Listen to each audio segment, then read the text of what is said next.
Welcome to the SK teaching centre. और हम आपके लिए ला चुके हैं 11th का जो चैप्टर है, 11th का मैथ। 10th का भी किया हमने और 12th का भी चल रहा है, 10th का भी चल रहा है। और 11th की कमी थी तो 11th के आपके लिए सिर्फ 11th का भी हमने चैप्टर लाया है और मैथ हम इसका पूरा सल्यूशन करने वाले हैं।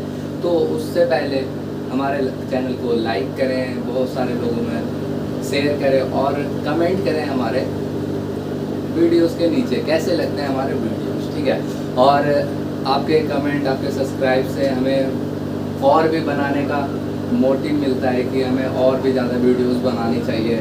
और आज हम करने वाले हैं 11th का बेसिक करने वाले हैं 11th के मैथ का पूरा 11th के मैथ का जो बेसिक है हम करने वाले हैं। उससे पहले हम देख लेते हैं कि मैथ का सिलेबस क्या है हमारा।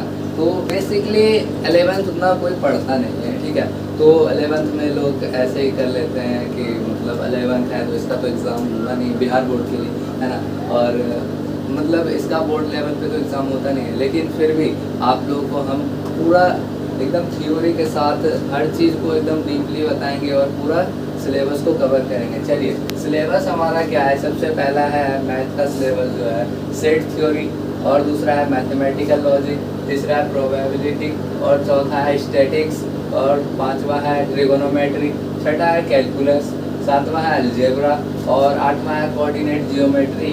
2D है जो कि 2 डायमेंशन वाला है, और कोऑर्डिनेट जियोमेट्री है 3D, मतलब 3 डायमेंशन वाला। तो इसके बारे में हम लोग पूरा चर्चा करेंगे।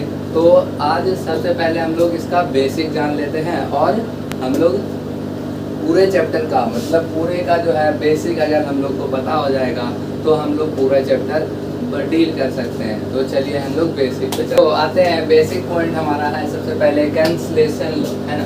तो कैंसलेशन लॉ क्या होता है? कैंसलेशन लॉ मतलब है कि 0 बराबर 0, ये क्या है? असत्य है ना। हम लोग अगर x² माइनस x² करें तो 0 हो जाएगा, x² माइनस x² करें तो 0 हो जाएगा। तो इसमें से क्या कर लेते हैं कि इसको हम लोग क्या कर सकते हैं, इसमें से अगर हम इसमें x कॉमन ले, अगर इन दोनों में क्या है x है तो x कॉमन ले ले तो x बचेगा और यहाँ पे भी x बचेगा, है ना। और इज इक्वल टू क्या हो जाएगा, इसका पता है भाई a² माइनस b² क्या होता है, एक बार प्लस हो जाता है और एक बार माइनस हो जाता है ना। तो चलिए कर लेते हैं, इसको ऐसे ही रहने दीजिए, x minus x is equal to यहाँ पे क्या हो गया 2x, है ना, x plus x 2x, x minus x, ठीक है। तो यहाँ से देखिए x तो कैंसिल हो गया, तो देखिए x minus x is equal to 2x minus x, ठीक है। तो इससे हमें क्या पता चल रहा है कि अगर हम इसको कैंसिल करें तो हमारा क्या आने वाला है 1 इज इक्वल टू 2। तो ये हमारा क्या है कि असत्य है ना। 0 बराबर 0 से हमने क्या लिया है 1 बराबर 2, तो ये असत्य है। यहाँ पे रिमार्क करने वाली बात क्या है, ये असत्य है। याद रखने वाली बातें हैं, रखने वाली बातें हैं क्या, अगर हम लोग को ए बी दिया हो और यहाँ पे दिया हो ए सी, ठीक है, तो b इज इक्वल टू सी हो, अगर यहाँ पे b इज इक्वल टू सी हो तो a बराबर कभी भी 0 नहीं होगा, ठीक है। इसको आप लोग याद रखिए कि अगर a b is equal to A C दिया है और b is equal to C है तो कभी भी a इज इक्वल टू 0 बराबर नहीं होगा, नॉट इक्वल टू बराबर, ठीक है, नॉट इक्वल टू 0 होता है, ठीक है। तो इससे चलते हैं आगे, स्क्रीनशॉट ले लीजिए। तो अब आते हैं हमारे नेक्स्ट टॉपिक पे, प्रोडक्ट ऑफ 2 स्क्वायर रूट, ठीक है। तो प्रोडक्ट ऑफ 2 स्क्वायर रूट क्या करते हैं हम लोग कि देखते हैं कि रूट 3 इंटू रूट 5 है ना। तो इसका क्या होता है, हमारा रूट 15 होता है। चलिए रूट 3 इंटू रूट में -5 ले लेते हैं, तो क्या लिखते हैं हम लोग माइनस में 15, है ना।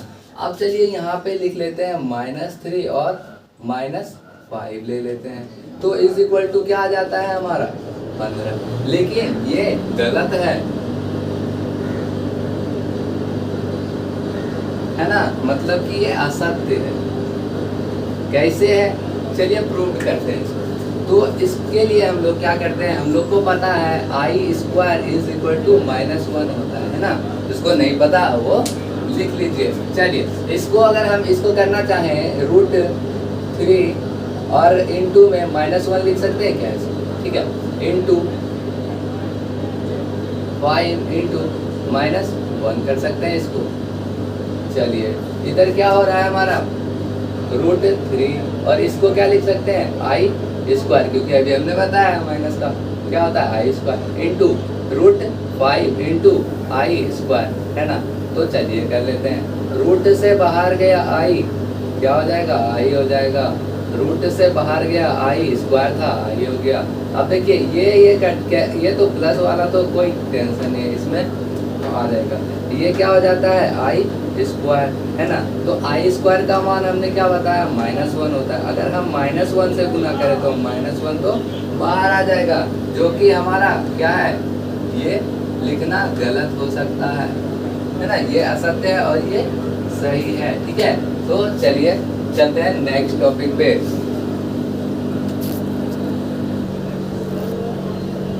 तो आते हैं नेक्स्ट टॉपिक पे, सिंथेटिक डिवीजन। सिंथेटिक डिवीजन क्या होता है कि शॉर्ट फॉर्म ऑफ भाग करने का, है ना। तो शॉर्ट में कैसे भाग कर सकते हैं ये देखिए, चलिए देख लेते हैं हम लोग कैसे करेंगे। तो इसको सॉल्यूशन कैसे करना है ये देखिए। सबसे पहले जो भी x का गुणांक है, x³ x² और x का गुणांक और जो भी अचर पद है, कहने का मतलब जो भी हमारा जिसको हमें भाग देना है उसको उसके जो भी नंबर को लिख लेते हैं 3, 5, 4, 1, ठीक है, लिख लिया हमने। ठीक, अब हम लोग क्या कर लेते हैं, जो अगर 5 है तो यहाँ पे 5 लिख देते हैं, ठीक है। अब 5 3 कितना हुआ 8 होता है, फिर कितना होता है 8 4 12 यहाँ लिख लेते हैं, ठीक है। ये समझ में आ रहा है ना सबको। चलिए अब ऐड कर लेते हैं, यहाँ पे प्लस कर लीजिए सबका 5, 8, 12, 30, ठीक है। अब यहाँ पे क्या कर लेते हैं कि इसको क्या करना है ये देखिए। सबसे पहले अगर 1 था तो इसीलिए 1 से किए, ठीक है। तो अब जैसे कि 2 रहेगा तो यहाँ पे 2 लिखना है ना। तो चलिए इसमें कर लेते हैं पहले क्या कि हम लोग इसको जो है हमारा जो आएगा भागफल जो आएगा, यहाँ पे भागफल जो आना है हम लोग को क्या करना है, अगर ये 5 आया है तो इसमें क्या करना है, यहाँ अगर q है तो 1 घटा के लिखना है। तो 5x q था स्क्वायर लिख दिया, फिर प्लस करना है, फिर यहाँ पे कितना है 8 है 8 लिखिए, x² है क्या हो जाएगा x हो जाएगा प्लस। अब ये क्या है 12 है 12 लिखिए, और उसके बाद क्या है x है तो x में 1 घटाना x⁻1 तो सिंपल हो जाएगा। और ये जो लास्ट वाला बच गया है ये बचेगा हमारा शेष। तो शेष कितना बच गया है 13 बच गया है। तो स्क्रीनशॉट लीजिए और चलते हैं हमारे नेक्स्ट क्वेश्चन की तरफ।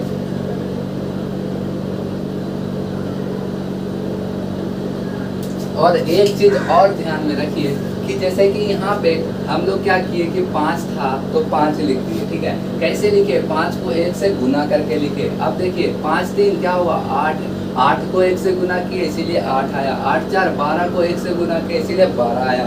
अगर यहाँ पे 2 रहता तो हम लोग क्या करते 5 दूनी 10 हो जाता, फिर ये 8 दूनी 16 हो जाता, फिर ये 12 दूनी 24 हो जाता, है ना। तो इस प्रकार से करते हैं, इसका बिल्कुल शॉर्ट नियम है ये। चलिए एक और बना के दिखा देते हैं और चलते हैं नेक्स्ट क्वेश्चन की तरफ। तो आइए हमारे साथ, तो इसको करते हैं इसका सॉल्यूशन। चलिए क्या करना था, पहले सॉल्यूशन करना है हम लोग को। तो चलिए 4x पे 4 है, फिर यहाँ पे देखिए 4 वाला नहीं है, ठीक है। तो 4 वाले के लिए क्या हो जाएगा, यहाँ पे 0 हो जाएगा, है ना। फिर 3 वाले के लिए कितना है 3, फिर यहाँ पे कितना है 2 माइनस में, फिर यहाँ पे कितना है 1, फिर ये -1, ठीक है। चलिए यहाँ से क्या कर लेते हैं, यहाँ x बराबर 2 है तो 2 देंगे, यहाँ पे 4 दूनी 8 हो जाएगा, फिर ये 8 दूनी 16 हो जाएगा, फिर 16 3 19 दूनी 38, 38 और 2 घट जाएगा 38 में, तो क्या हो जाएगा 36, 36 दूनी 72, 72 एक 73, 73 दूनी 146, है ना। अब चलिए ऐड कर लेते हैं, 4 लिख देंगे यहाँ पे, 8 लिख देंगे यहाँ पे, 19 लिख देंगे यहाँ पे, 36 लिख देंगे यहाँ, 73 लिख देंगे यहाँ पर, 145 लिख देंगे, क्या है ना। तो चलिए यहाँ से क्या कर लेते हैं हम लोग, भागफल लिखते हैं। तो भागफल क्या आ जाएगा हमारा 4, और हमने कहा था यहाँ 5 है तो क्या हो जाएगा 4 हो जाएगा। चलिए यहाँ पे क्या है 4, अब इसके बाद क्या होगा, घटते रहेगा। यहाँ से क्या हो जाएगा 8x3, फिर 19x², फिर 36x प्लस 73, है ना। और लास्ट वाला तो क्या होता है, शेष होता है। चलिए यहाँ से शेष कर लेते हैं हमारा 145। स्क्रीनशॉट लीजिए और चलते हैं नेक्स्ट क्वेश्चन की तरफ। तो हम लोगों ने सीख लिया, आशा करता हूँ आप लोगों ने भी सीख लिया होगा। तो चलिए यहाँ पे देखिए, आपको करना है क्या, इस वाले क्वेश्चन को लिखना है और भागफल और शेष लिखना है हमारे कमेंट बॉक्स में वीडियो के, ठीक है। अब चलिए आते हैं, कुछ रिमार्क्स देख लेते हैं ना, कि कुछ याद रखने वाली बात। अगर फर्स्ट ऑर्डर का डिग्री होगा, मतलब x पे पावर अगर 1 हो तो क्या हो जाता है, वो लीनियर इक्वेशन हो जाता है। और फिर अगर सेकंड ऑर्डर हो, सेकंड ऑर्डर का डिग्री हो तो हमारा क्या हो जाता है, क्वाड्रेटिक हो जाता है। और थर्ड ऑर्डर का क्यूबिक हो जाता है। फोर्थ ऑर्डर का क्या हो जाता है, बाय क्वाड्रेटिक। और फिफ्थ ऑर्डर का क्या हो जाएगा, फिर क्वांटिटिक, है ना। फिर सिक्स ऑर्डर का हो जाएगा सेस्टिक, और सेवंथ ऑर्डर का हो जाएगा हेप्टिक इक्वेशन। तो इसको याद रखिए और स्क्रीनशॉट ले लीजिए, और चलते हैं हमारे नेक्स्ट टॉपिक की तरफ। तो दोस्तों हम लोग कर लेते हैं डिफरेंस क्या होता है, कि कुछ चीज़ों में डिफरेंस क्या होता है। मान लीजिए 5 - 2 है तो हमारा क्या आता है, 3 आता है ना। और अगर 5, अगर इसी को 2 - 5 लिखते हैं तो क्या होता है, -3 होता है ना। तो ये क्या होता है, निगेटिव का सिंबल होता है, ठीक है। अगर इसमें निगेटिव आ भी गया तो निगेटिव रहता है। लेकिन ये सिंबल अगर आपको दिया रहे कि 5 और इस प्रकार से 2 है तो यहाँ पे 3 आएगा। या आप ऐसे लिखें कि 2 और 5, तो यहाँ कितना होना चाहिए, -3, बट यहाँ पे कितना होता है, प्लस में 3, क्योंकि ये हमेशा नॉन निगेटिव रहता है। तो नॉन निगेटिव जब रहेगा तो हमेशा ही वो पॉजिटिव में रहेगा, ठीक है। तो इसको आप याद रखिए और चलते हैं हमारे नेक्स्ट। तो अब आते हैं हमारे नेक्स्ट टॉपिक पे, जो कि है हमारा इंटरवल। और इंटरवल हम लोग कैसे पहचानेंगे कि कौन सा इंटरवल है, ओपन इंटरवल है, क्लोज इंटरवल है, ओपन क्लोज इंटरवल है, या क्लोज ओपन इंटरवल है ना। तो किस प्रकार से हम पहचानेंगे कि वो कौन सा इंटरवल दिया हुआ है ना। तो इसके लिए आप लोग को पता है कि 4 प्रकार के इंटरवल होते हैं। इसका स्क्रीनशॉट ले लीजिए और हम लोग चलते हैं इसमें। पहले में चलते हैं हम लोग कि ओपन इंटरवल कैसा होता है। तो ओपन इंटरवल को हम लोग किस प्रकार से देख सकते हैं, अगर किसी क्वेश्चन में इस प्रकार का यूज़ किया हो, या इसका यूज़ किया हो, या इसका किया हो, या इसका किया हो, है ना। तो हम लोग कहेंगे ये ओपन इंटरवल में है ना। तो इसका ये ओपन इंटरवल का जो है कि से सूचित किया जाता है। तो देख लेते हैं हम लोग एग्जांपल में कि x बिलोंग्स टू दिया हुआ है 2 10, है ना। 2 10 दिया हुआ है, तो इसमें क्या करना है, फॉर ऑल दिया है x बिलोंग्स टू n। तो इस प्रकार से दिया है कि x जो है बिलोंग करता है नेचुरल नंबर, प्राकृतिक संख्या नंबर को बिलोंग्स करता है। तो यहाँ पे क्या हो जाएगा, x इज लेस देन, हमारा क्या कहता है, शर्त क्या है हमारा, x जो है a से बड़ा होना है, और ये जो है b है हमारा 10 है, 10 से छोटा होने वाला है।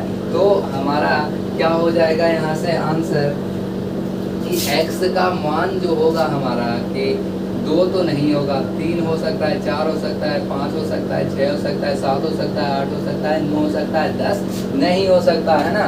तो ये है हमारा ओपन इंटरवल का एग्जांपल। स्क्रीनशॉट लीजिए और चलते हैं नेक्स्ट क्लोज इंटरवल में, है ना। तो आइए हम देख लेते हैं क्लोज इंटरवल। ओपन इंटरवल देख लिया था हमने, उसमें छोटी ब्रैकेट होती थी, इसमें बड़ी ब्रैकेट है। उसमें जो बिंदा था वो खाली रहता था, दोनों ये घर भरा हुआ है ना। ये जो बना हुआ है आकृति, ये भी खाली था, ये भर गया है, ठीक है। और यहाँ पे क्या कहता है, कंडीशन क्या है यहाँ पे, x belongs to a b, then x is greater than and equal to a and x is less than and equal to b, ठीक है। तो चलिए यहाँ से एग्जांपल ले लेते हैं कोई भी चीज़, ठीक है। मान लीजिए कि x बिलोंग्स टू दिया हुआ है 2 से 7, और उसके बाद बोल रहा है यहाँ पे for all x belongs to natural number, है ना। तो यहाँ पे भी नेचुरल नंबर बोल रहा है। तो हम लोग को क्या पता है कि x जो होना है वो कैसा होता है कि a के सोल्यूशन जो हम लोग करेंगे, ये क्या होता है, a हमारा ये है, b हमारा ये है ना।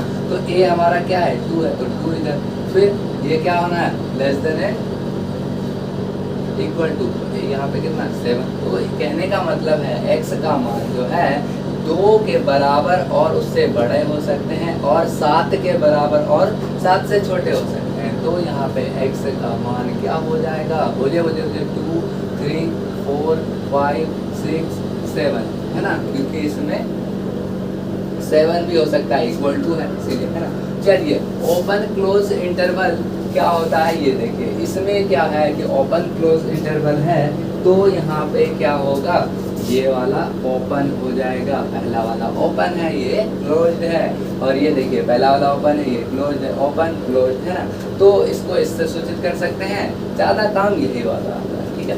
तो x बिलोंग्स टू इसमें क्या होता है, ओपन इंटरवल a और b close interval, then x is greater than a, x is less than and equal to b होना है ना। तो चलिए इसका एग्जांपल ले लेते हैं कि x बिलोंग्स टू क्या देना है, x belongs to open interval और कुछ भी दे दीजिए 3 से 8, ठीक है, और इधर क्लोज इंटरवल, और फॉर ऑल दिया हुआ है x belongs to natural number, ठीक है। तो चलिए आ जाते हैं सोल्यूशन पे। सोल्यूशन क्या हो जाएगा इसका, हम लोग को पता है, करना क्या है, ये वाला कंडीशन अपनाना है। तो x बीच में लिखेंगे, लेस देन का चिन्ह देंगे, यहाँ ये a है, ये b है, 3 देना है, यहाँ पे less than and equal to देना है, b का मान 8 है, x इज इक्वल टू क्या हो जाएगा, 3 तो नहीं होना है क्योंकि ये छोटा है इससे, है ना। तो चलिए इसको क्या कर लेते हैं, 4 5 6 7 8 तो ले सकते हैं ना। चलिए ये हो गया हमारा x का मान, है ना। तो आ जाते हैं हमारे क्लोज एंड ओपन इंटरवल पे, है ना। तो पहला क्लोज होगा और दूसरा ओपन होने वाला है, पहला क्लोज दूसरा ओपन, क्लोज ओपन, है ना। तो चलिए इसका कंडीशन क्या होता है, x belongs to a b, ये क्या है क्लोज और ये ओपन इंटरवल का।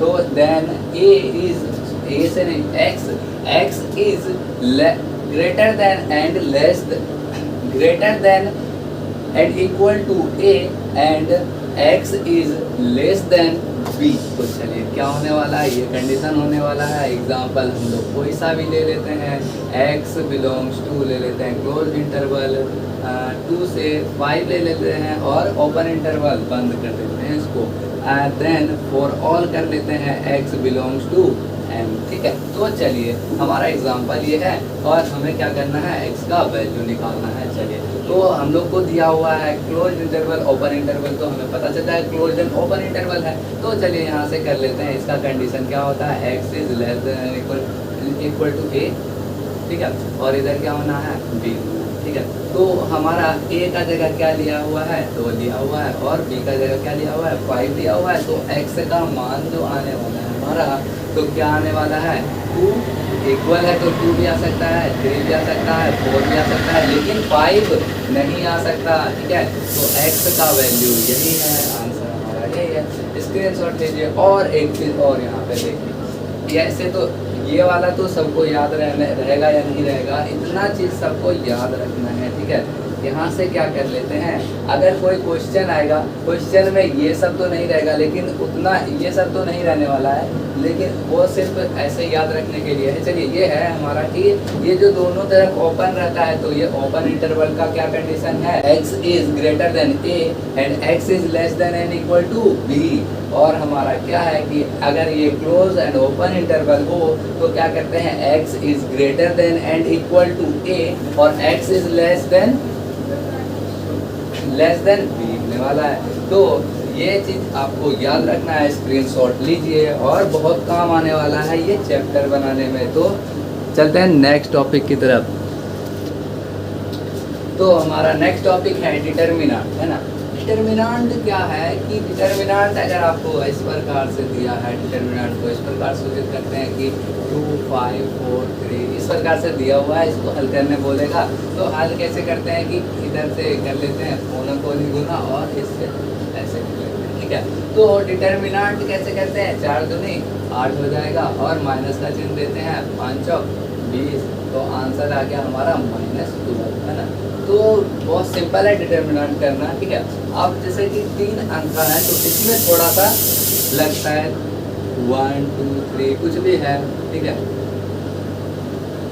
अब इसका डिटर्मिनेंट करना है, ठीक है। तो डिटर्मिनेंट कैसे करते हैं इसका, तो पहले वाले को लेते हैं और वहाँ से अपना उंगली से या पेन रख दीजिए और इस प्रकार से ढकिए, ठीक है।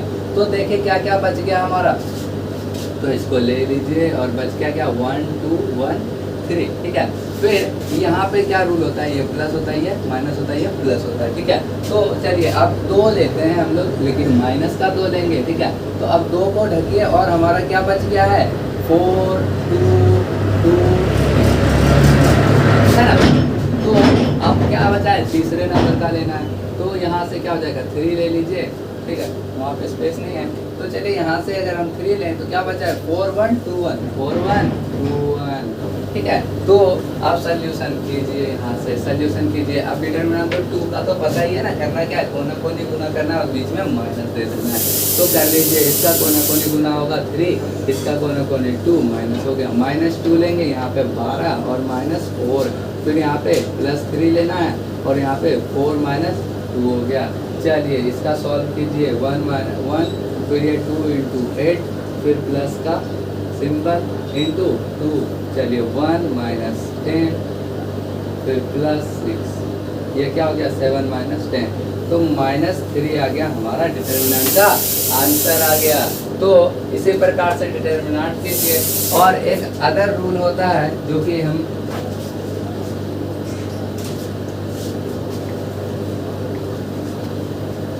एक और अदर रूल है,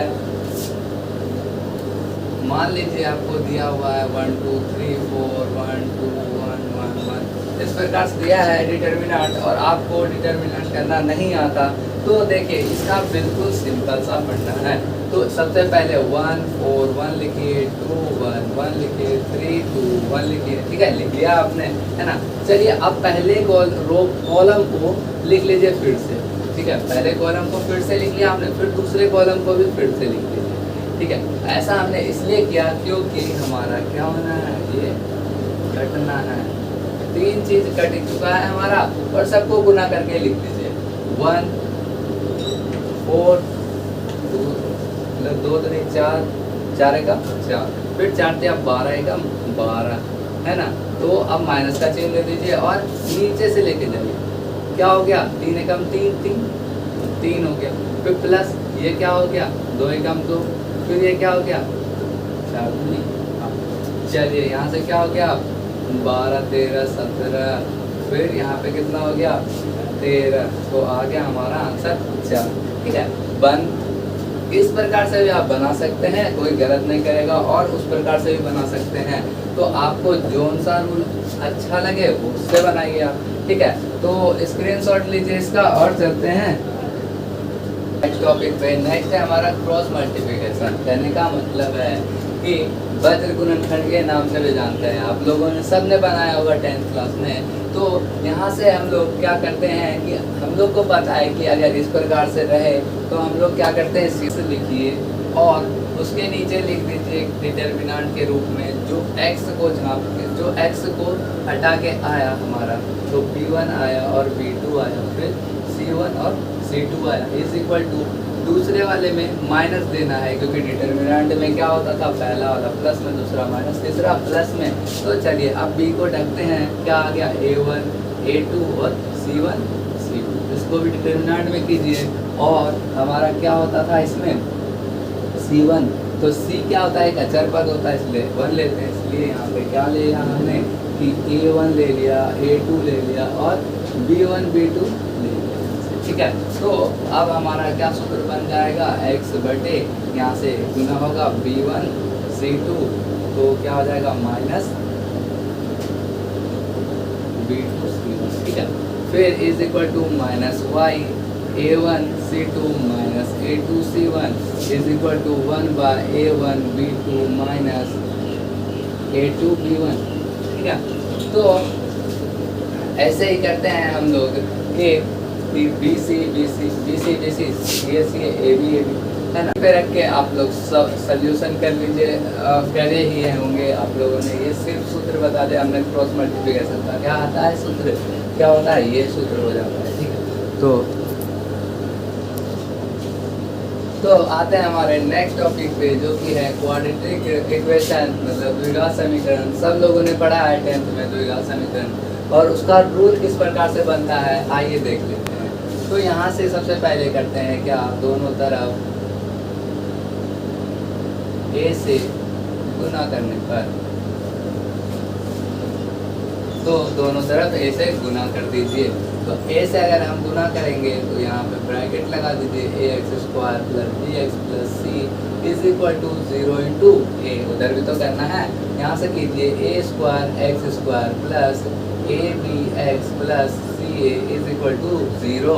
चलिए यहाँ से देख लेते हैं, ax का होल स्क्वायर हो गया, ये क्या बनना है, 2ab बनाना है हमें, ठीक है। तो 2ab बनाने के लिए हम लोग क्या कर लेते हैं, यहाँ पे मान लीजिए हम 2 दे दिए, और a हमारा क्या है, ax है, तो b हमारा क्या होगा, तो b, और यहाँ पे 2 नहीं है तो d बटे 2 होगा हमारा b हमेशा, ठीक है। और हम लोग क्या करते हैं, अगर जो भी b का मान आता है उससे प्लस करते हैं और माइनस करते हैं, तो b बटे 2 का स्क्वायर एक बार प्लस करेंगे, b बटे 2 का स्क्वायर एक बार माइनस करेंगे, और प्लस में ca बचा हुआ है इज इक्वल टू 0 हो जाएगा। तो यहाँ से देखिए इतने का मान क्या हो जाएगा, ax प्लस b बटे 2 का होल स्क्वायर, और इधर जो माइनस में है उधर जाके क्या हो जाएगा, प्लस में b स्क्वायर बटे 4 माइनस ca। तो यहाँ से हम लोग ax प्लस b बटे 2 को वैसे ही रहने देंगे, और यहाँ पे क्या हो जाएगा हमारा b स्क्वायर माइनस 4 ca बटे 4। तो अगर हम इसको उस तरफ लेके जाएं तो क्या होना है, उधर ax प्लस b बटे 2 is equal two plus minus क्या हो जाता है, प्लस माइनस हो जाता है, और ये क्या हो जाएगा under root b square minus 4। अच्छा, इसको ac भी तो ca और ac सब तो सेम ही होता है, और ये 2 4 का स्क्वायर 2 हो जाएगा। और इसको अगर हम ax इज इक्वल टू उधर करना चाहें तो क्या हो जाता है, प्लस में है इधर जाके माइनस हो जाएगा, b बटे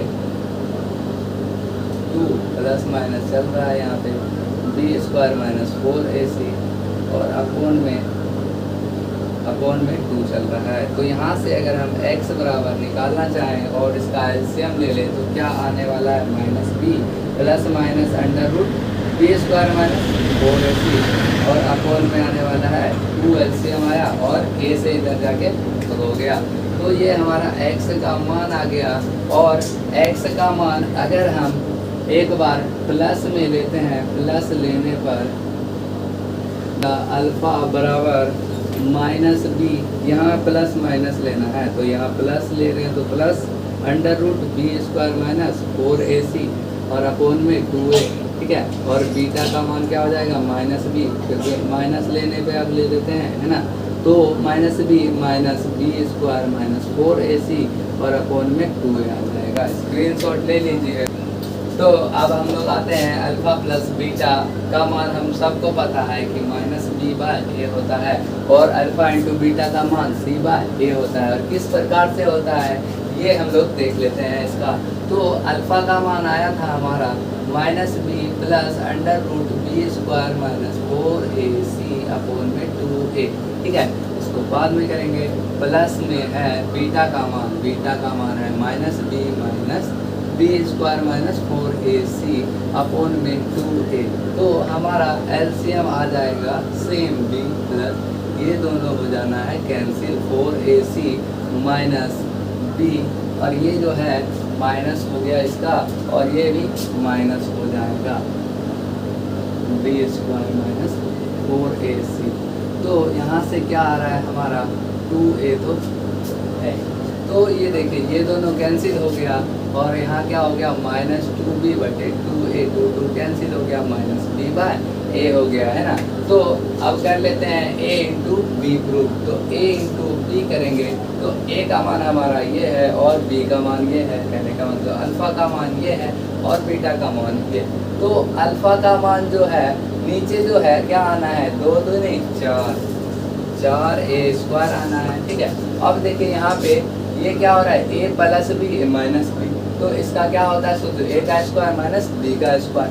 तो a का स्क्वायर करेंगे तो b का स्क्वायर क्या हो जाएगा b स्क्वायर, ठीक है। माइनस माइनस तो प्लस हो गया। अब इसका स्क्वायर करेंगे तो क्या होगा minus b square minus 4ac, है ना। यही होना है क्योंकि देखिए रूट दोनों पे है और गुना हो रहा है सेम चीज़ में, तो क्या हो जाएगा सेम हो जाएगा। तो अब इसको हम लोग सॉल्व कर लेते हैं इस तरह। यहाँ से देखिए बी स्क्वायर ब्रैकेट खुला b square plus 4ac upon में है 4a स्क्वायर बी कैंसिल। अब देखिए यहाँ से 4ac बटे 4a स्क्वायर 4 कैंसिल a खत्म c बटे a हो गया हमारा प्रूफ हो गया। तो चलिए अब चलते हैं नेक्स्ट टॉपिक की तरफ।